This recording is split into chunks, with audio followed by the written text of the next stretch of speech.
시청자 여러분 안녕하십니까?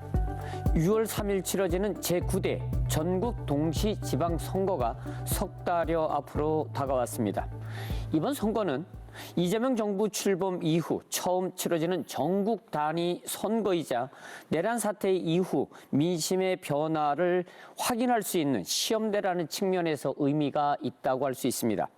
최근 여론조사에서는 강원도지사, 교육감 그리고 강릉시장 선거까지 변화의 조짐이 나타나고 있습니다.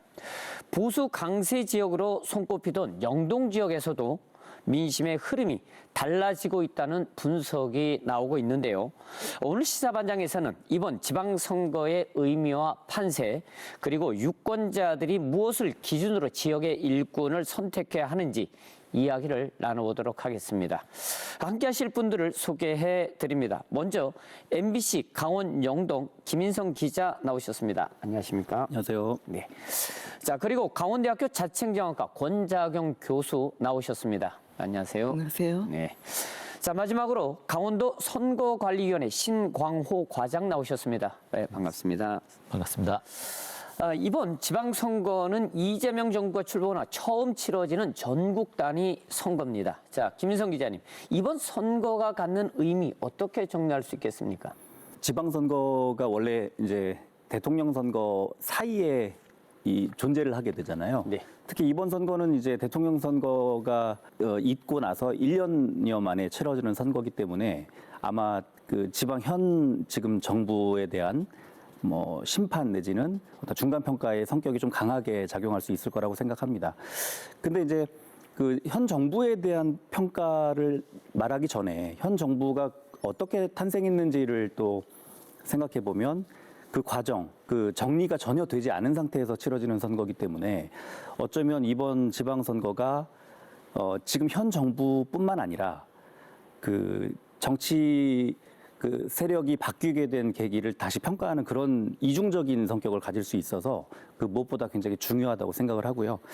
또 이제 세세하게 들어가면 뭐 동해시 의회라든가 뭐 강릉시 의회라든가 이렇게 여야의 구도가 팽팽하게 맞서 있는 곳들은 어떤 결과가 있게 될지 지역민들이 굉장히 관심이 많으신 것 같고, 또 지방선거라는 게 이 강원도지사나 강원도 교육감뿐만 아니라 시장 군수 또 지방의회 의원들까지 많은 사람들을 뽑고 평가하고 하는 그런 제도이기 때문에 그 과정에서 이제 작은 것부터 큰 것까지 다양한 어떤 그 모습들이 나타나게 되지 않을까 하는 생각을 하고 있습니다. 네, 알겠습니다. 신광호 과장님, 지금 선관위에서는 이번 지방선거 어떻게 보고 계신지요? 그리고 현재 선거 준비 상황, 그다음 분위기 이런 것도 좀 같이 말씀해 주시죠. 네, 올해 6월 3일 실시되는 제9회 전국 동시지방선거는 풀뿌리 민주주의의 기반이 되는 아주 중요한 선거입니다. 전국에서 동시에 실시되는 제1회 지방선거는 1995년 6월 27일 처음에 실시했습니다. 그리고 지난 22년 8회 지방선거까지 선거관리위원회는 헌법기관으로서 공정하게 선거관리를 해왔습니다.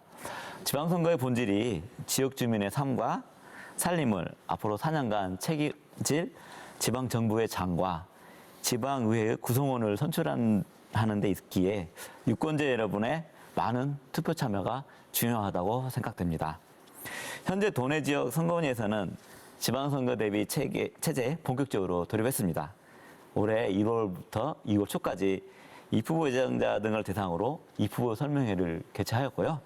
지난주인 2월 20일부터 지역 선거관위에서는 시장, 시의원, 도의원 선거의 예비후보자 등록을 받고 있습니다. 또한 그 현장에서도 지역 선거관위에서도 입후보 예정자와 지역 주민들로부터 선거법 문의가 많이 증가하고 있어서 이에 대해 선거법을 신속 정확히 안내하고 있는 상황입니다. 예, 고맙습니다. 자, 권자경 교수께서는 이번 지방선거 의미 어떻게 평가하고 계신지, 그리고 이제 지금 20대 이제 청년층의 정치 관심도가 상당히 높아지고 있지 않나 하는 의견도 있거든요. 거기에 대해서 어떻게 생각하시는지요? 내란 직후에 정권이 교체되고 새 정부가 출범하고 딱 1년 만에 6월 3일 우리 지방선거를 치르게 됩니다. 선거 공학적으로 말씀을 드리면 미국에서 100년 동안 선거를 분석한 결과 대통령 선거가 있고 나서 1년 안에 치러지는 국회의원 선거라든가 지방선거에서는 대통령과 같은 정당을 지지하는 지지도가 높게 나타나서 이 기간을 허니문 기간이라고 하거든요. 이 허니문 기간 안에 대통령과 같은 정당을 찍는 그러한 선거 결과가 이제 두드러지고 대통령 선거가 치러지고 2년 뒤에 총선이라던가 지방선거가 치러지면 그 대통령에 대한 중간평가의 의미가 강해서 대통령이 성과가 좋으면 이제 지방선거라든가 총선에서 이제 지지층이 높아지는 거고 보통은 2년이 지나면 보통 부정적인 평가가 높거든요. 그렇게 될 경우는 또 이제 반대적인 정당을 지지하는 상황이 펼쳐지는 것이죠. 근데 이번 지방선거는요, 저희가 딱 1년 만에 치러지는 거라서 허니문 효과가 매우 강하게 나타날 것이다. 이렇게 전망이 되고요. 또 하나 제가 지적하고 싶은 것은 이재명 정부가 내세운 주요 과제 중에 이제 5극 3특이라는 이제 국정 과제가 있습니다. 기존에는요, 중앙부처가 다이렉트로 지방정부의 공모 사업을 채택을 해서 중앙정부가 지방자치단체에 이제 예산을 바로 내려줬다면 이제는 5극 3특 안에서는 중앙정부가 광역에 내려줍니다. 그러면 광역지방정부가 안에 있는 기초지방정부의 예산을 배분하게 돼서 이번 지방선거가 다른 지방선거와 또 다른 의미는요. 5극 3특의 지방 이 지역주도 성장의 이 구도 속에서는 이 도지사가 매우 중요한 역할을 하게 됩니다. 그래서 도지사와 지방자치단체장의 중요성이 부각이 되는 선거라고 볼 수 있겠습니다. 그리고 20, 30대들이 기존에는 이제 우리가 역대 대통령 선거부터 20, 30대층이 가장 이제 선거 투표율이 가장 낮게 나타나는데요. 내란 이 직후에 1년 만에 또 대통령 교체되고 치러지는 선거라서 20, 30대들의 정치적 관심도가 높아지고 지방선거일지라도 중앙의 이 정치 구도가 영향을 많이 미칠 거라고 생각이 됩니다. 네, 알겠습니다. 자, 신공화 과장님, 지방선거는 지금 얘기한 대로 대선이나 총선에 비해서 이제 투표율이 낮은 경향이 있다 이렇게 지금 나와 있거든요. 네네. 그동안 투표율이 어느 정도였는지 네네. 말씀해 주시죠. 네, 2014년에 치러진 제6회 지방선거에서는 62.2%였습니다. 그리고 2018년에 치러진 제7회 선거 때는 63.2%, 그 60%를 다 넘겼었는데요. 이제 최근에 치러진 22년 8회 전국 동시지방선거에서는 우리 강원도 내 투표율은 57.8%로 나타났습니다.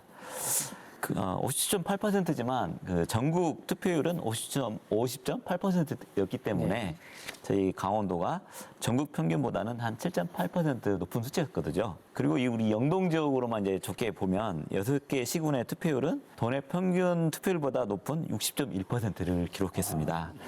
그 특징을 보니까 고성군이 67.7%로 제일 높았고, 그리고 속초가 51.8%로 가장 낮았습니다. 군 지역의 투표율이 좀 보다 높은 경향을 보였고요.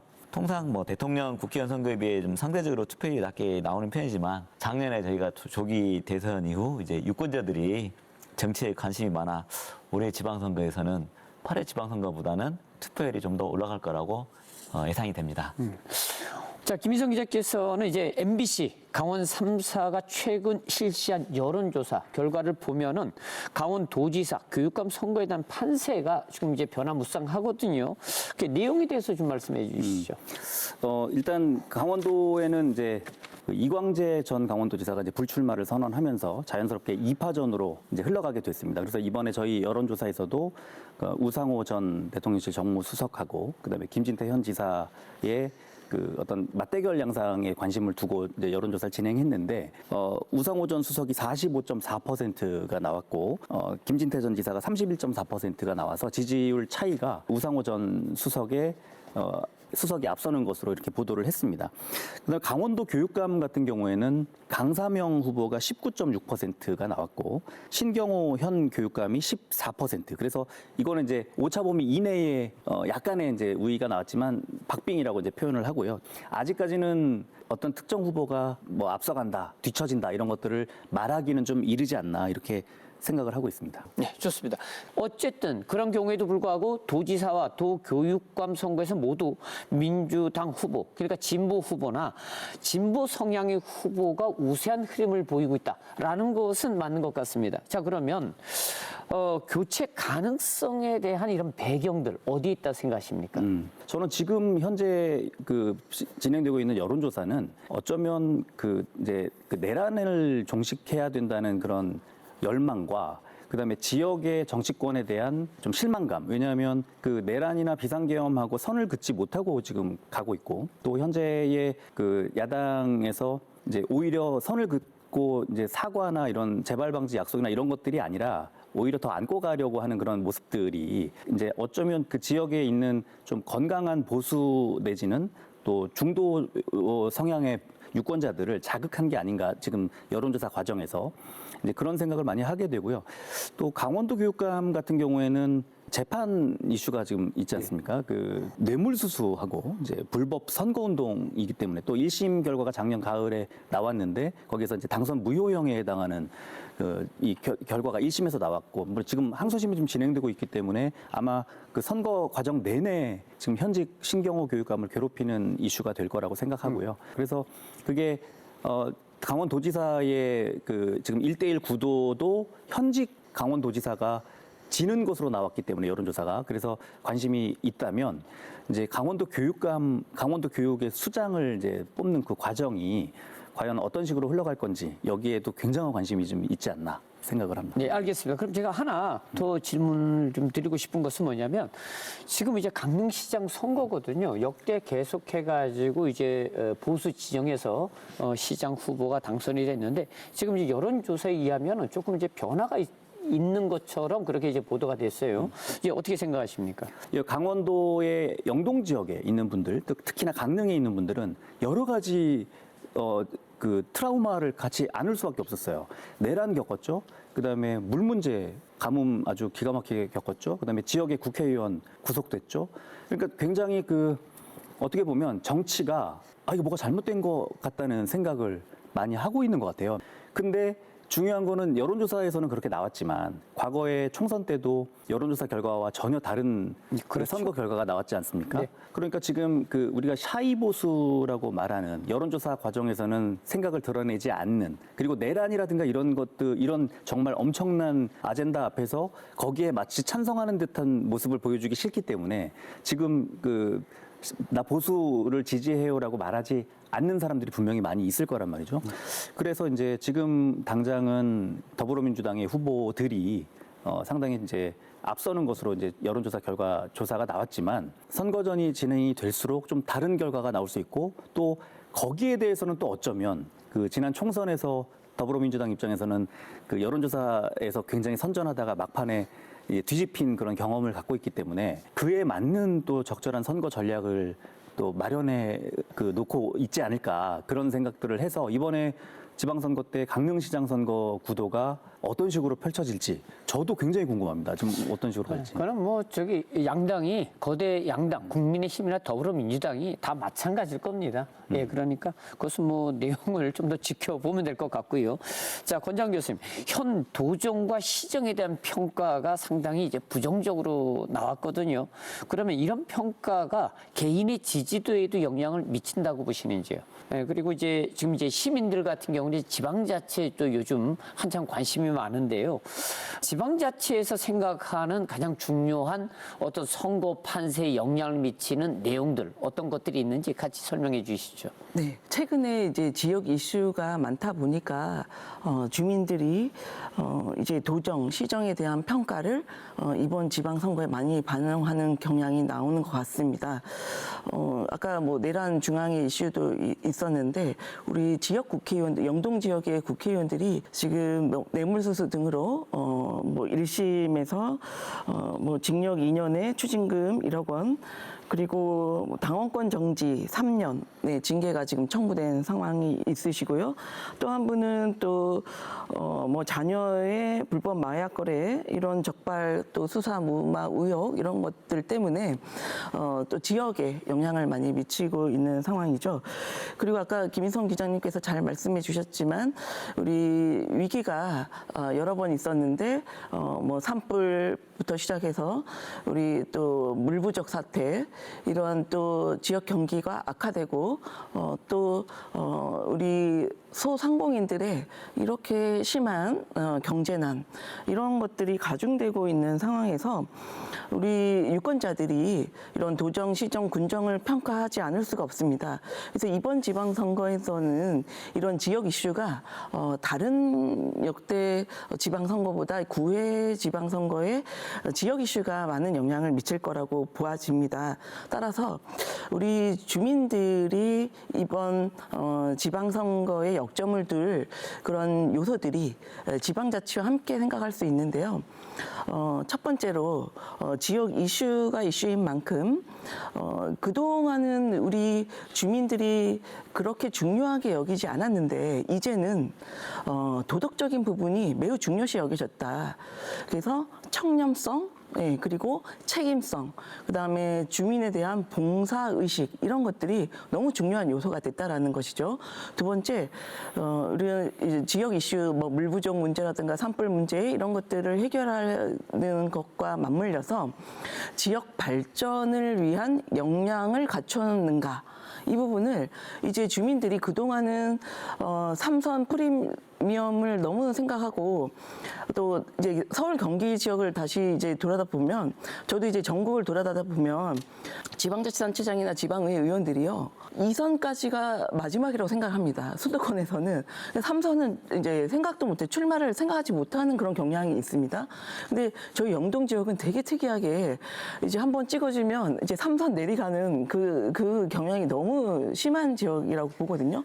근데 이번 지방선거는 지역 이슈가 너무 크게 다가와서 주민들이 확실하게 이제 후보들이 역량을 갖췄는가, 지역 주민들이 필요로 하는 수요, 대응 능력을 갖췄는가를 엄청나게 꼼꼼하게 챙겨볼 것 같은 그런 변화가 있을 것 같습니다.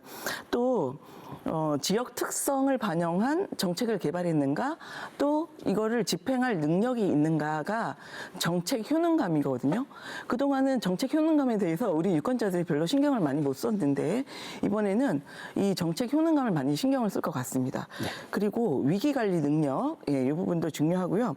또 이런 일들을 하는 데 있어서 자원을 동원하고 관리하는 능력을 갖췄는가. 예를 들어서 직원 관리 능력이라든가 국비, 지방비를 잘 유치를 하는가.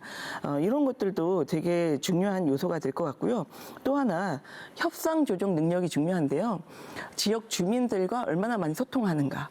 그다음 지방자치단체장, 지방의회 의원, 교육감, 그다음에 유관기관과 얼마나 의사소통하고 상호작용하는가. 이게 그동안은 우리가 무심코 많이 넘어갔었는데 의사소통이 잘 안 돼서 공천을 못 받은 후보도 과거에 있었거든요. 그래서 얼마나 개방적이고 주민들과 소통하는가 이 부분도 중요한 요소로 꼽힐 수가 있겠습니다. 알겠습니다. 자, 이제 선거일까지 한 석 달여 남았습니다. 자, 그러면 앞으로 이제 선거 판세를 이렇게 뒤바꿀 수 있는 이런 저 변수들이 있다고 생각하십니까? 있으면 어떤 것들이 있을까요? 많죠. 지금 선거는 우리가 이제 생물이라고 그러잖아요. 굉장히 이제 선거가 6월 3일이고 이제 한 100일 정도 남아 있는데 100일이면 100번의 진짜 이슈가 있을 수 있는 그런 게 선거가 아닐까 싶습니다. 일단 그 영동 지역 같은 경우에는 이제 지자체장이 그 재판을 받고 있는 그런 경우, 그다음에 현재 교육감이 또 재판이 진행되고 있는 경우, 또 이제 그 재판으로 인한 또 중앙의 그 내란 그 재판도 지금 진행되고 있는 그런 상황이고, 그래서 아마 그냥 전체 뭉뚱그렸을 때 재판 그 사법 리스크에 관련된 그 내용들이 아마도 유권자들이 선거에 다가가면 다가갈수록 그 후보를 판단하고 판세를 이제 좀 그 예측하고 판단하는 데에 좀 결정적인 어떤 조건이 되지 않을까라는 생각이 들고요. 또 하나는 지금은 여론조사를 할 때 후보자가 뭐 7명, 8명씩 많지만 이제 선거에 다가갈수록 적으면 2명, 많으면 뭐 서너 명 정도로 추려졌을 때 그때 나는 어떤 행동을 할 것인가가 되게 중요하다고 생각합니다. 그 지역마다 그다음에 어떤 투표냐 여러 명을 한꺼번에 뽑으니까 동시지방선거니까 그래서 기초의원이나 이렇게 좀 내려갈수록 그 단위가 내려갈수록 더 많은 사람들 중에 골라야 되는 경향이 있기 때문에 나는 그러면 어떻게 해야 될까가 굉장히 중요할 거라고 생각하고 아까 말씀드렸던 것처럼 그 초반의 기세상 그 유력 후보가 어떤 사람들이 이렇게 윤곽이 드러나느냐에 따라서도 후보자들의 그 막판 선택에 좀 많은 영향을 미칠 거라고 봅니다. 이게 특히나 기초의회 같은 경우 또 지방의회, 뭐 광역의회도 마찬가지지만 예를 들어 여당 후보 1명에 야당 후보 2명 뭐 이런 식으로 갈 수도 있고 1대1이 될 수도 있고 이게 다대 다냐 여야가 뭐 1대1이냐 1대 다냐 이런 거 구도도 되게 중요하잖아요. 그래서 실제로 그런 것들 때문에 나중에 보면은 그 결과를 놓고 봤을 때 이제 의회 구성이 뭐 여야 몇 명이다 이렇게 나와 버리니까 하나의 지역구마다 그 공천에 관련된 얘기. 그러니까 지금 공천의 심사를 누가 어떤 분이 하느냐.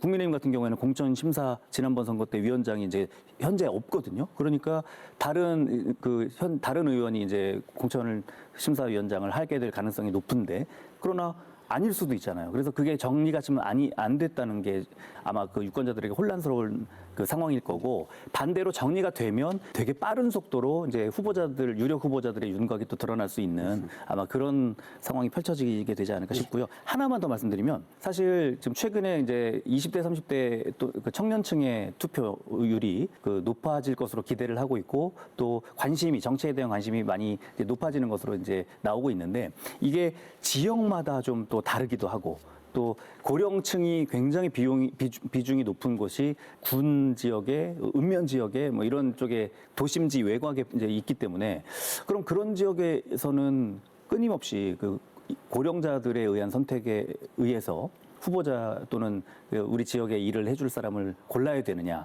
그러면 이제 변화의 폭이 좁아질 수밖에 없잖아요. 그래서 저는 이제 지금 선거구 뭐 획정도 아직 이제 끝나지 않았고 여러 가지 그 선거 관련 법령들을 좀 포괄적으로 좀 정비할 필요가 있지 않을까라는 생각도 많이 하고 있는데, 네. 그거는 뭐 네, 나중에 예. 중앙에서 알아서 할 겁니다. 하시고. 예, 그렇게 하시고요. 신광 과장님, 지금 이제 공직선거법상의 선거 운동은 기본적으로 시기별로 이제 허용 범위가 있지 네네. 않습니까? 예, 이제 맞습니다. 조금씩 다른데요. 네. 사전 선거 운동으로 이제 오해받지 않으려면 예. 어떤 점에 유의해야 될까요? 네, 사실 그 시기별로 저희가 허용 범위가 공직선거에 정해져 있는데요. 선거일 전 120일인 2월 3일부터 선거일까지는 그 선거에 영향을 미치기 위해서 우리 선거법에 규정된 것 외에는 누구든지 입후보예정자의 성명 사진이 게재된 간판이나 현수막 등 광고물을 설치 게시하거나 또 표찰 착용 그리고 인쇄물 등을 배부할 수가 없습니다. 예. 특히 이제 5일부터는 선거일 90일부터는 이제 선거일까지 주요 제한 사항으로는 누구든지 인공지능 기반 딥페이크 영상 등을 이용한 선거운동 금지, 그리고 입후보 애정자의 저사와 관련된 출판 기념회 개최 금지, 그 현역 국회의원, 지방의원의 의정보고 개최 제한, 정당 후보자 명의를 나타내는 광고 등이 금지됩니다. 근데 이제 주민들이 이제 아까 몰라서 선거법을 빈번하게 유발하는 사례로는 보통 이제 아까 현수막도 말씀드렸다시피 그 입후보 예정자 성명이 게재된 현수막을 거리에 게시하는 경우인데요. 이제 지역 주민들이 그 현역 뭐 자치단체장이나 뭐 지방의 의원 등에게 감사 현수막을 거는 경우가 있습니다. 예. 뭐 이렇게 도서관을 설치하거나 뭐 예산을 따와서 어떤 지역 발전을 위해서 한다면 뭐 시장님, 뭐 의원님, 우리 지역을 위해서 이렇게 뭐 도서관을 주셔서 감사합니다. 뭐 무슨 연합회 일동 이렇게 현수막을 거는 경우가 있습니다. 네. 그래서 이런 경우도 선거법 위반되니까 좀 주의가 필요하고요. 또 자기가 지지하는 이제 지역 주민들이 이제 자기가 지지하는 입후보 예정자의 성명 사진이 표시된 옷이라든가 표시물을 착용하면 또 선거법 위반이 될 수 있습니다. 그리고 이제 아까 말씀드린 대로 이제 금품 수수 행위는 기부 행위가 제일 빈번하게 발생하는데요. 특히 지방선거다 보니까 이제 후보자가 지역마다 많다 보니까 지방 주민들이 이제 그 사무소를 방문하는 경우가 많습니다. 그런데 그 후보자나 이제 그 선거 사무 관계자들이 좀 선거 비용을 좀 아끼려고 선거 사무소에서 보통 이제 취사도구를 두고 밥을 해 먹는 경우가 많거든요. 예. 그런 경우에 이제 지역 주민이 오면 혼자 이게 선거 사무관계자나 후보자가 먹을 수가 없어서 미안하니까 지역 주민한테 이렇게 좀 드시고 가라고 네. 하는 경우가 있습니다.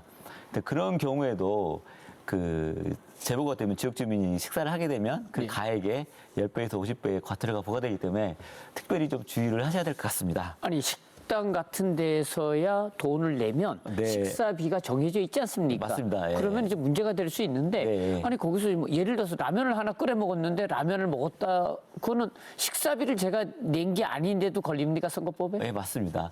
사실 뭐 그 가액을 이제 정해서 그 원가가 얼마냐 따라서 이제 나눌 수는 있겠지만 제 경험 사례로도 과거에 이제 그 시장에서 그 식재료를 구입하는 비용이 있을 거 아닙니까? 예. 그 비용을 나누어 가지고 이분이 먹은 그 비용에 대해서 저희가 만약 이게 예. 8,000원 가격이다. 예. 그럼 그 10배 정도의 금액으로 과태료를 물린 사례가 있습니다. 그래서 특히 조심해야 될 것 같습니다. 아 그러니까 거기에 이제 기간이 있는 거죠.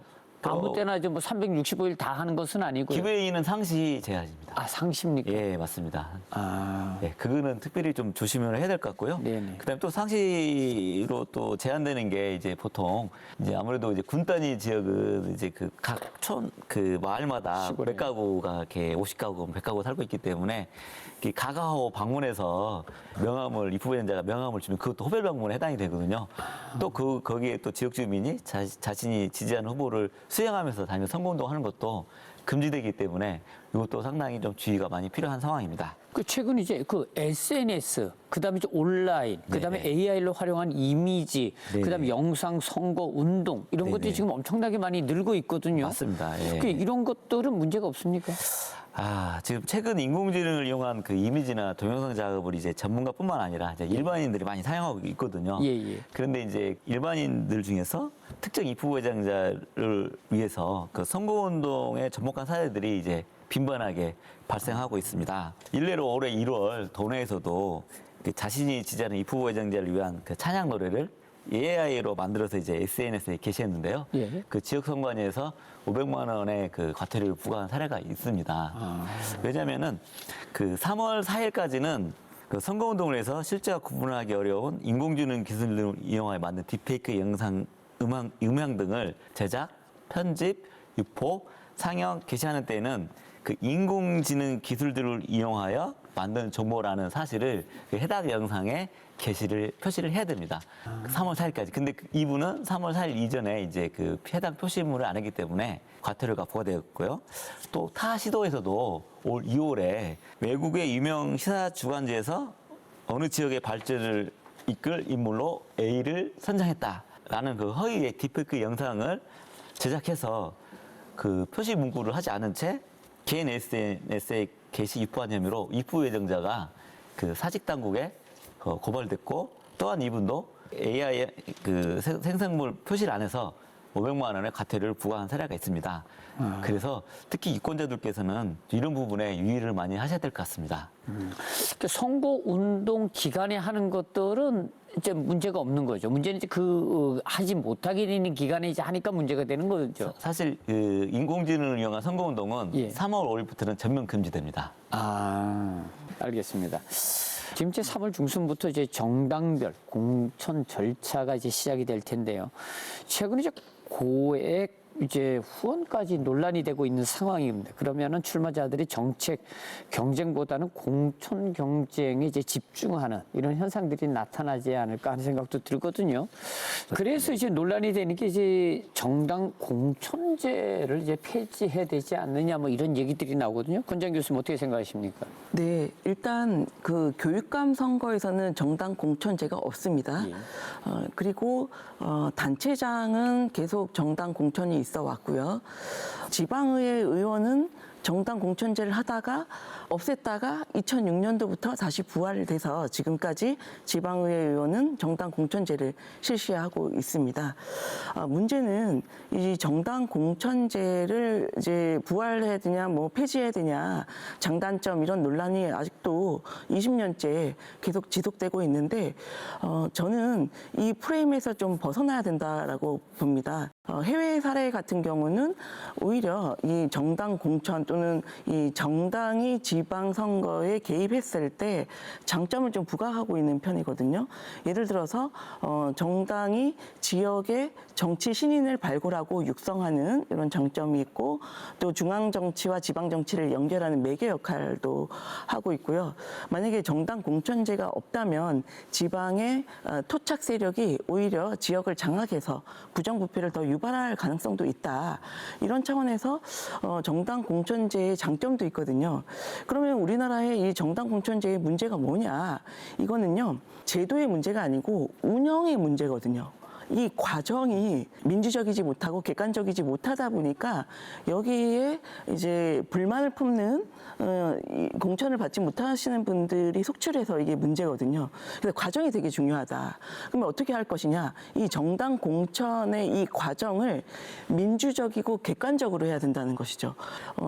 보통 지역 국회의원들이 공천위원장이 돼서 지방의회 의원의 경우 이제 전략 공천을 한다던가 아니면 여론조사를 아예 안 하기 때문에 그 이제 지방의회 의원의 경우는 여론조사 반영이 안 되다 보니까 어떻게 후보가 결정이 됐는지 이 부분에 의심이 많고 신뢰가 안 가는 부분이 있거든요. 따라서 이 과정을 프로세스를 민주적이고 객관적으로 풀면 이 정당 공천의 문제가 해결이 되거든요. 그러면 지방의회 의원의 같은 경우는 지금 토론회도 개최가 되지 않고 유권자들이 의원들의 아까 직함도 모르고 그냥 선거가 이루어지는 이 문제가 심각해서 이제 이게 비용의 문제거든요. 따라서 지역별로 지역구마다 인터넷 생중계라든가 인터넷 토론회를 통해서 좀 여론을 수렴하고 그래서 공천위원회가 이런 지역의 민심과 의견을 적극적으로 반영한 공천을 한다면 이 문제를 해결할 수 있지 않을까 싶습니다. 네, 알겠습니다. 지금 이제 예비 후보 등록이 시작됐죠. 그렇죠? 예. 그런데 이제 선거구 획정이 지금 이제 늦어지고 있는 뭐 이런 상황입니다. 선거구 획정은 언제쯤 되지는 잘 모르시겠죠. 예, 예. 자, 그러면 이렇게 늦어지게 되면 아무래도 후보자나 유권자들에게도 영향을 미칠 것 같은데, 예, 신공화자님 어떻게 생각하십니까? 네, 맞습니다. 그런데 예. 저희 강원도 시군 의원 선거구 획정 역시 국회에서 먼저 공직선거법을 개정을 해서 자치구 시군위원회 의원 총정수를 먼저 확정해야만 저희도 진행할 수가 있습니다. 그래서 저도 한번 이거 사례를 찾아봤더니 지난 지방선거에서도 4월경에 이게 확정이 돼서 저희 선관위에서도 부랴부랴 준비를 한 것 같습니다. 그래서 저희 중앙선관위에서도 국회에 지금 조속히 선거구 획정 법안 처리를 좀 촉구하고 있고요. 추후 법이 개정되고 이제 선거구가 변경되면 저희 강원도위원회도 중앙위원회 지침에 따라 후보자에게 변경 사항을 안내 실시하고 유권자가 투표하는데 불편함이 없게 사전에 만번의 준비를 하고 있습니다. 네. 김인석 기자 어떻게 생각하십니까? 지금 그 다들 아시겠지만 뭐 대전 충남이라든가 예. 뭐 광주 전남이라든가 대구 경북은 광역의회 의원을 도대체 어떻게 하는 건지 지역 이 의원들 어떻게 의원들뿐만 아니라 지자체 장도 지금 윤곽이 어떻게 될지 전혀 모르는 상황에서 예비후보 등록이 시작이 됐기 때문에 그쪽은 아마 혼란이 엄청나게 많이 있을 거고요. 예. 그쪽에 이제 시도 통합이 중요한 이유가 거기에 맞춰서 제도가 바뀔 거기 때문에 맞습니다. 이쪽에 우리 지역에서도 강원도에서도 거기에 맞는 이제 후속 조치들에 따라야 되는 그런 구조잖아요. 이게 이제 왜 저는 중요하다고 생각하냐면 뭐 굉장히 지방선거 때마다 나오는 그 한 표 차 승부 그거 기억하실 텐데 단 한 표 차로 승부가 나고 그다음에 강원도의회 같은 경우에는 일방적으로 이제 그 도지사와 같은 정당의 의원들이 일방적으로 이제 숫자를 채우게 되는 거죠. 80% 90%를. 그래서 이번에도 다시 또 그 쏠림 특정 정당 쏠림 현상이 나올 수 있느냐. 그러니까 이게 왜 그러냐면요. 결국에 그 유권자들이 여러 가지 고려할 수 있는 것들이 차단돼 있기 때문에 그렇다. 정보가 선거구 획정이 안 돼 있는 건 말이 안 되는 거잖아요. 법을 어기고 있는 건데 사실은 이 공직선거법에 120일 전에 하게끔 돼 있고. 근데 지난번 선거에도 4월에 네, 됐고 이번에도 이제 그 정도 될 것 같은데 그러면은 내가 누굴 찍게 될지 또 후보가 누구하고 악수를 하고 다녀야 되는지도 정해지지 않은 이런 구조는 중앙의 정치권에서 만든 거죠. 그러니까 이거는 법을 만들고 제정해야 되는 운영하는 그런 주체가 법을 어기고 있는 것들이 되게 이상하다는 생각이 들고요. 그래서 결국에 이제 우리가 뭐 특정 정당의 쏠림 이런 것들이 마치 그 지역의 유권자나 지역 정치계의 문제인 것처럼 얘기하지만 사실은 중앙정가의 문제일 수가 있다는 생각을 많이 하고요. 그래서 그런 것들이 좀 빨리 정비가 됐으면 좋겠다. 선거구 획정 가장 기본적으로 해야 되는 건데 그걸 안 하고 있으니 그게 너무 답답합니다. 네, 알겠습니다. 자, 권정균 교수께서 어떻게 생각하십니까? 우리가 공직선거법에서 아까 그 120일 전까지 우리 선거구 획정을 해야 되지 않습니까? 제가 알기로는 180일로 알고 있는데 나중에 한번 자막을 한번 180일. 자세히 네네네. 해보겠습니다. 근데 그 법정 기한이 정해져도 그거를 강제할 가능성이 약하다 보니까 이걸 지키지 않아요. 근데 그게 문제다는 것이 그러니까 법적 효력이 그러니까 강제성이 없다 이것이 문제라는 것이죠. 이 선거구 획정이 왜 중요하냐면요. 이제 게리맨더링이라는 용어가 있는데 1812년에 매사추세츠 주지사인 게리라는 주지사가요, 자기에게 유리한 선거 구역을 만들다 보니까 이것이 이제 전설상의 괴물인 살라멘다 의 모형으로 나타나서 게리와 맨더를 합쳐가지고 게리맨더링이라고 하는데, 우리가 이제 정치적 이해관계를 우선해서 특정 인물, 특정 당이 당선되게 유리하게 만드는 이런 행위를 우리가 게리맨더링이라고 하거든요. 근데 지금 현대판에서도 이렇게 특정 정당, 특정 당선인을 유리하게 만들게 하기 위해서 막판까지 법정 기한을 어겨서까지도 선거구 획정이 이렇게 느려지는 경우거든요. 선거구 획정이 느려지면은 후보자에게 미치는 영향은 선거운동 전략의 혼선이 초래되고요. 조직, 후원, 홍보 비용의 낭비가 만들어지죠. 또 공천 전략에 차질이 생깁니다. 또 유권자들에게 미치는 영향은 이 대표성에 왜곡이 발생되고요. 유권자들이 정보 습득 의 혼란이 초래되고요. 또 정치권에 대한 불신이 확대됩니다. 따라서 이 법정 기한을 최대한 지키도록 앞으로 이 선거구 획정은 시도 조례로 하는 거거든요. 광역의회 조례로 결정이 되는 거기 때문에 중앙에서 이 그 공직선거법을 정해도 시도에서 머리를 엄청 굴리세요.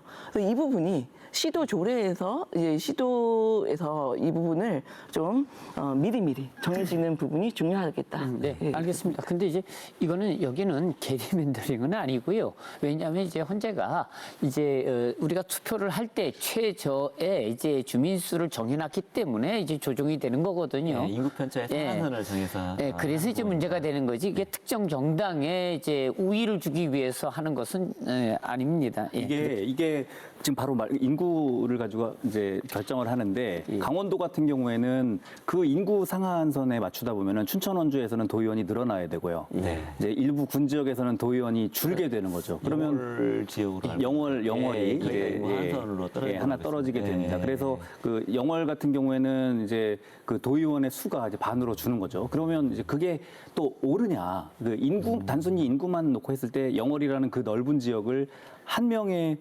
도의원이 살피고 어떤 정책을 개발하고 하는 것들이 맞느냐는 또 늘 부딪히는 문제인데. 그래서 우리가 이제 선거구 획정의 원칙이 세 가지가 있거든요. 인구 편차를 줄이는 최소화하는 거고요. 행정 구역을 고려해야 되고요.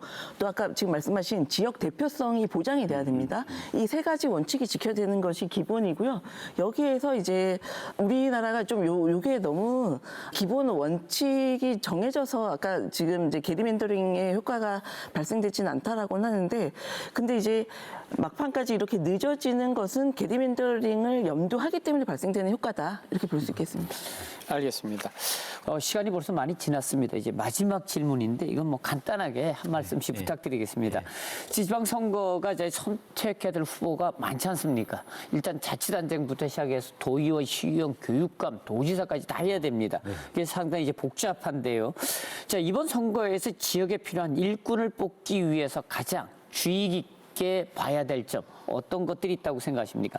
자, 우리 신광 과장님부터 간단히 말씀해 주시죠. 간단히 말씀드리겠습니다. 예. 특히 이제 후보자들께서는 좀 표를 많이 얻기 위해서 좀 불법 및 탈법의 방법에 현혹되지 마시고 지역 현황과 주민의 삶을 개선할 수 있는 정책 선거로 승부지시면 좀 고맙겠습니다. 유권자 여러분께서도 그 근거 없는 비방이나 허위사실 그리고 포퓰리즘적인 공약에 현혹되지 않으면서 후보자의 정책과 공약을 꼼꼼히 따져서 소중한 표를 꼭 행사해 주시기 바랍니다. 네, 고맙습니다. 네, 이번 지방선거는 나의 삶의 개선이 얼마나 이루어질 수 있느냐에 초점을 두는 것이 중요할 것 같습니다. 중앙선거가 아니고 지방선거다 보니까 생활 밀착형 행정의 개선이 얼마나 이루어지는지에 초점을 맞추는 것이 중요합니다.